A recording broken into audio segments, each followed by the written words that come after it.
valve, 3-inch transmitter isolation valve that's used for the adaptation of your standard level transmitter to determine the level of in a tank. These are commonly used right up against the tank, so you have to have a special flange on the back side that adapts to the tank side, and then a lug body design standard on the front side of the valve where the transmitter is adapted. As you can see, this is machined specially to receive whatever type of transmitter is being used at your plant.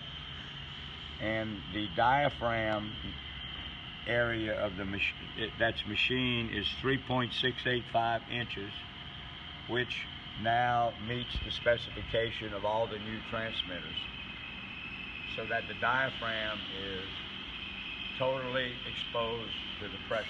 All right, and the valve has some unique features to it. We manufacture our own top assembly with a stainless steel hand wheel, which is commonly a problem on transmitter valves out in the field. The rigid ratchets that are commonly used seem to corrode, and then when you go to use the valve, the handle is not available, or you have to take the handle off and bring it out in the field with you when you want to use the valve. This is what I'm hearing as feedback from our customers. The ratchet, of course, works easily. You can open and close the ratchet in different size, one to open it, and of course you flip it over to close it.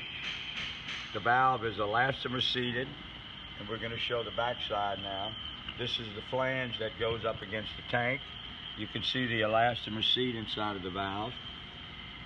It also, our valves are all 317 stainless steel, so they can be used throughout the mill, whether you have a brown craft mill or a bleach ClO2 where you have in ClO2 stock applications.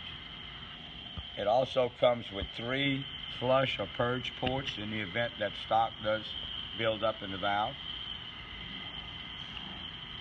And you can see those. There's one at the bottom, and there's one on each side at 6, 3, and 9 o'clock.